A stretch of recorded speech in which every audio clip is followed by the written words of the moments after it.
Most people are absolutely horrible at creating deep, meaningful, authentic, satisfying relationships in their life. And they don't even know why. And here's what's ironic about that. All of us, almost all human beings on the planet, desire and crave deep, meaningful, authentic relationships of depth, but very few people are doing the few things that are required to cultivate deep, meaningful relationships. And in this video, we're going to discuss the 3 reasons why people really suck at relationships, if I'm being honest. And here's the good news. Also in this video, we're going to talk about the 2 keys that are going to turn this around for us to help us create deep, meaningful relationships in our life, because the quality of our lives are often the quality of our relationships. Poor relationships, poor quality of life, right? And also in this video, I'm going to talk about something that a friend of mine did to me that completely changed the game for me. And it was something that just took a matter of a minute and completely shifted the nature of our relationship. So stay tuned.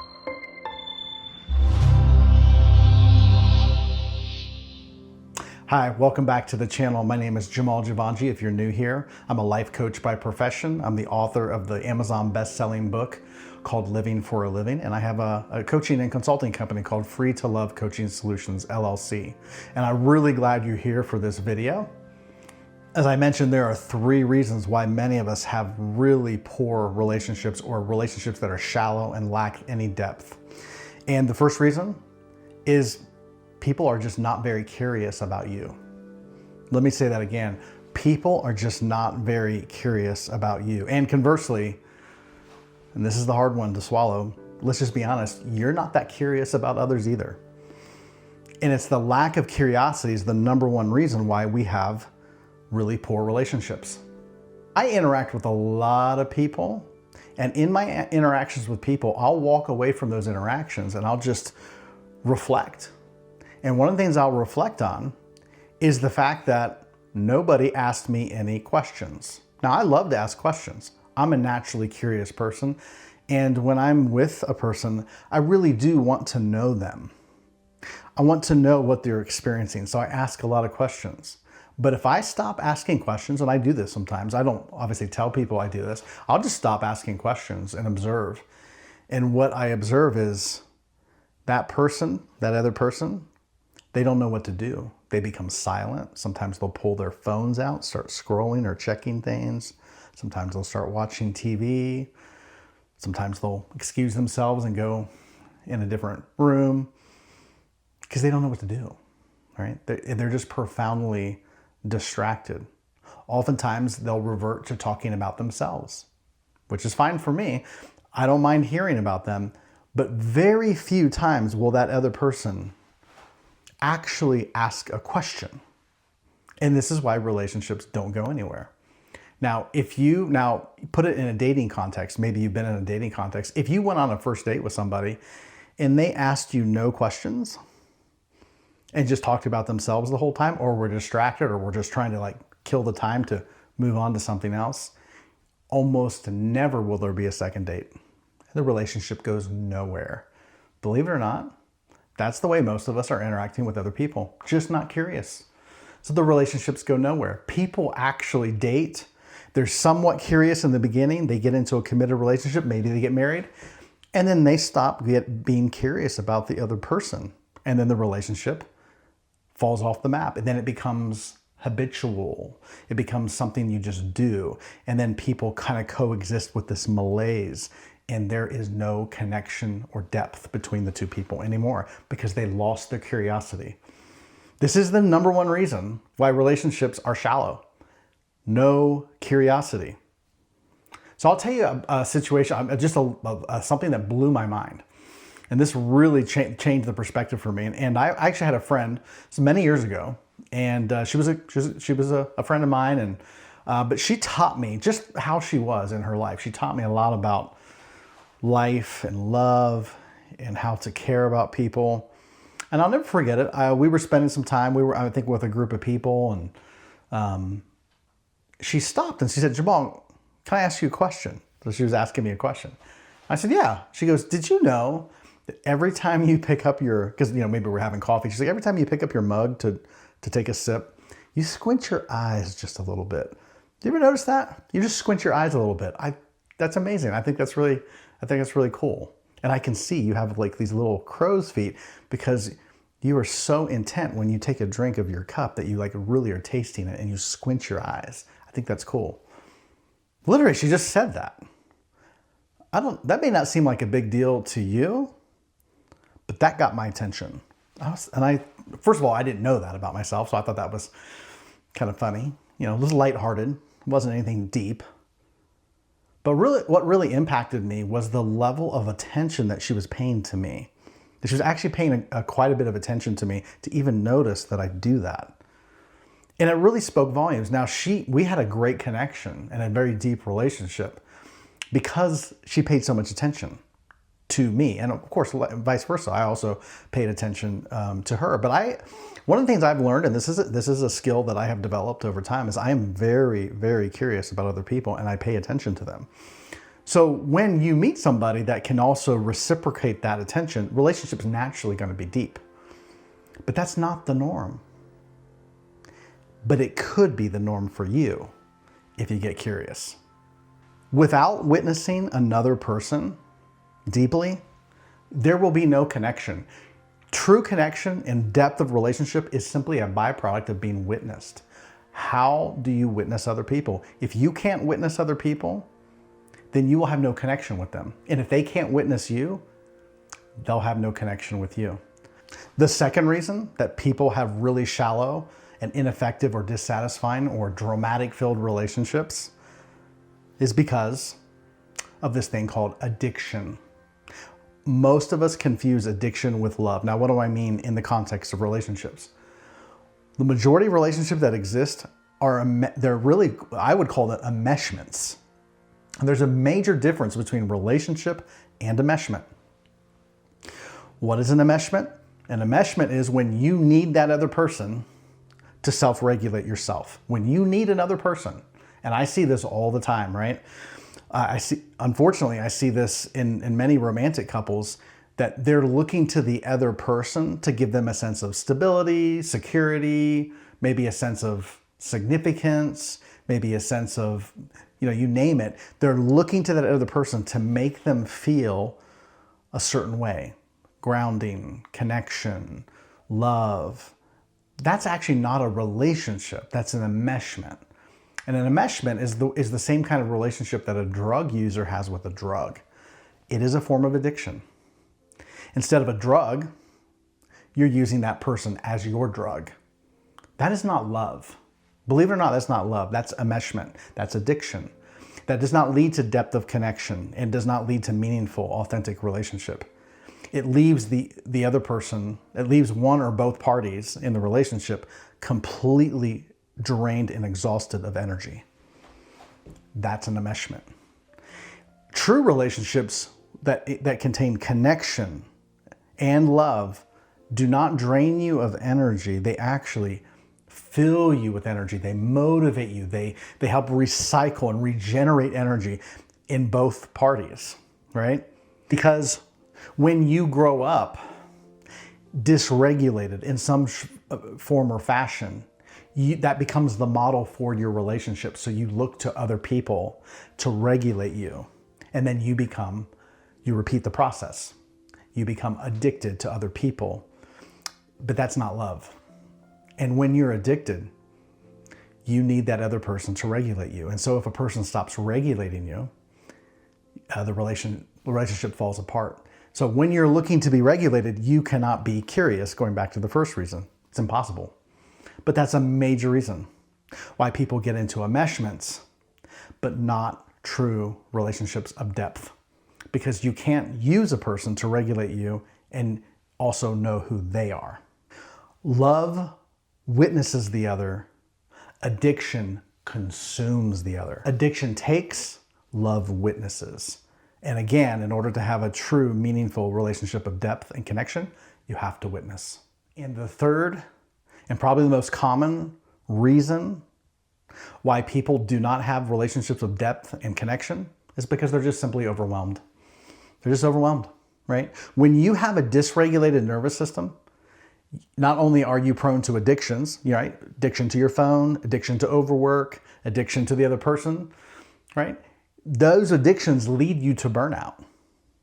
And a dysregulated nervous system will keep you just living on the edge of collapse all the time. This happens all the time. In a computer, think about a computer for a moment. Imagine having 20 tabs open on your computer, right? What would happen? Well, your computer, the processing unit gets bogged down, it slows down, it becomes very sluggish, right? Then you have to reboot your computer. Most human beings have so many tabs open, right? Because they're overwhelmed. They haven't learned to navigate their life and create space in their life because their nervous system is totally dysregulated. And because of that, all the energy is going to keep the tabs going. And they're just busy and consumed and in their mind, and their mind is running constantly.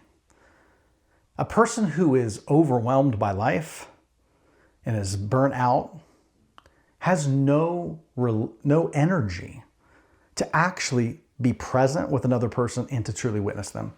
And it's pretty straightforward. It takes energy and focus to cultivate meaningful, deep relationships and connection. And if you're overwhelmed and burnt out, you don't have any fuel for other people. Curiosity about other people requires a surplus of energy. And if you have a dysregulated nervous system, you don't have that energy. These 3 reasons, you'll see it across the board, right? Notice it next time you're in conversation with someone, or notice it in your own relationships. Look for these 3 reasons I just stated, and those will show you why your relationship is struggling, okay? Now, here's the good news, right? There are 2 keys I want to share with you that are going to help you. And this is of tremendous value, what I'm about to share with you. These 2 keys are going to help you completely turn your relationships around. It's a process. Obviously, we didn't get here overnight, but this is how you start the process of reversing shallow, dissatisfying relationships. Okay, you ready for it? Key number one,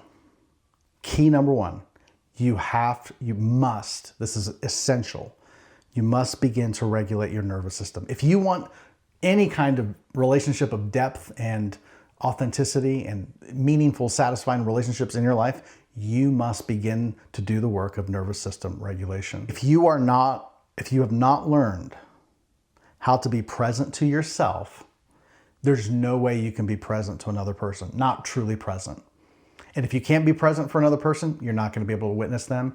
And connection and love are byproducts of being able to witness another human being. Nervous system regulation is the foundation for your whole life. Everything is built upon it. And this is why I recommend my signature 90-day coaching program. It's a one-to-one coaching program where I work with somebody one-on-one for 90 days.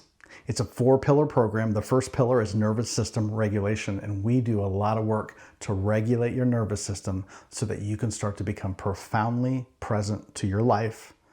And one of the byproducts of that is your relationships dramatically improve because you can begin to become present for the people in your life. So there's a link underneath this video. I would encourage you to check that link out.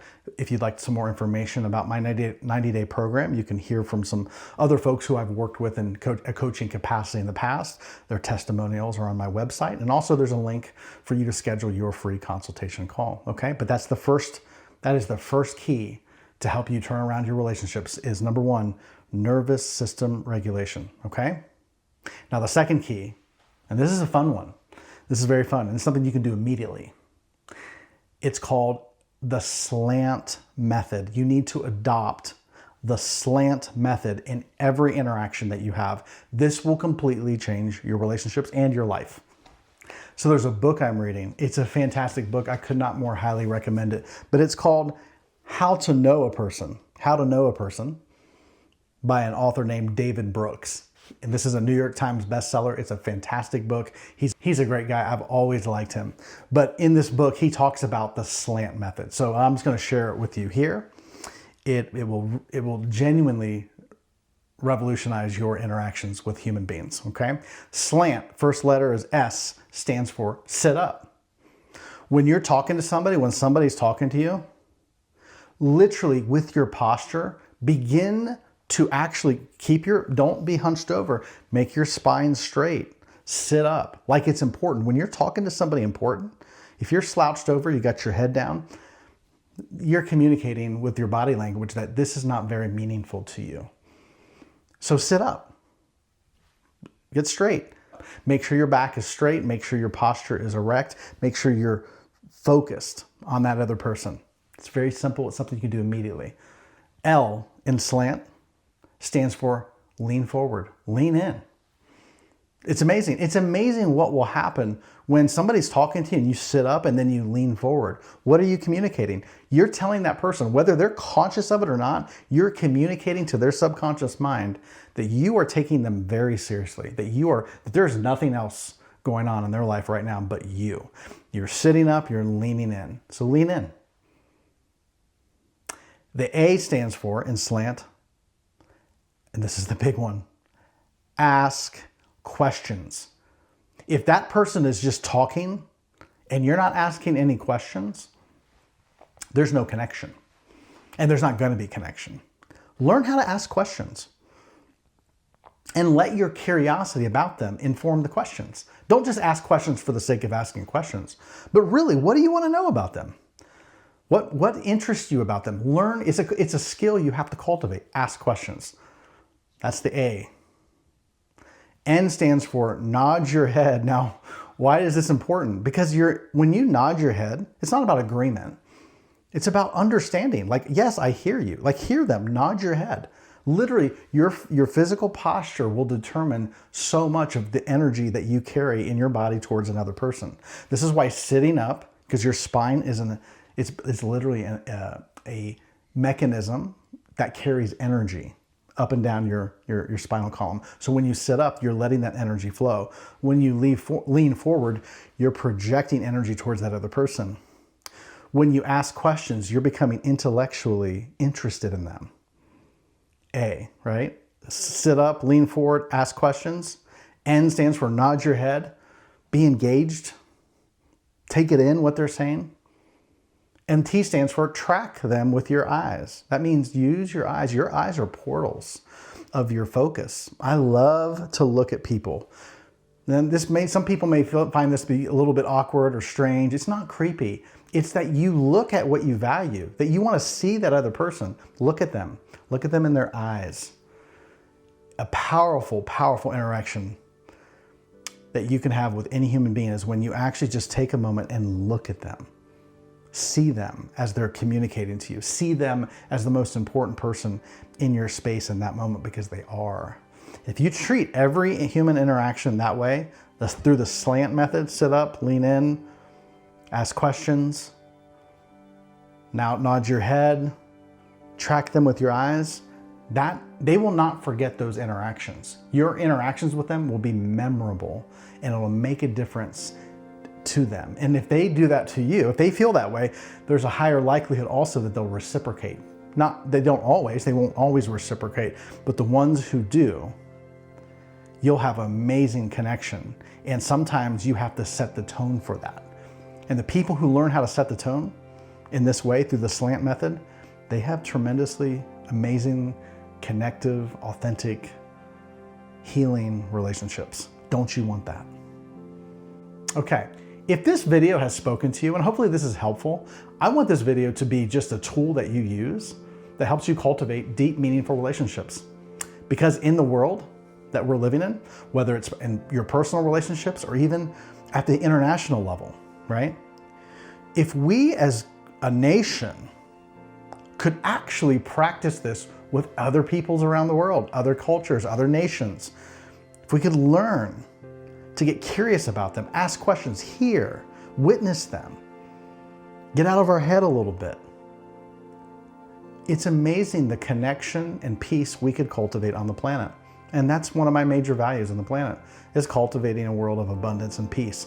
Abundance and peace primarily come through human to human connection. So if this video has been helpful for you, please like the video. It makes a huge difference. We want this video to get discovered by more people. Like the video, please subscribe to the channel as well. It's something you can do free. It's a way to give back that costs you nothing. Let me encourage you to do that. And please put in the comment section, what has been your takeaway? What want to hear from you? What did you take away from this video? What has been insightful for you in this? How are your relationships? Maybe one of these reasons that we talked about maybe it's like, yeah, I'm really guilty of one of these 3 reasons, or maybe you have all 3 of these reasons that we illustrated as to why your relationships are struggling. It's okay. There's no shame. We have to learn how to have healthy relationships. But please put in the comment section where you are in this process and what sticks out to you from this video, okay? And I look forward to seeing you in the next video.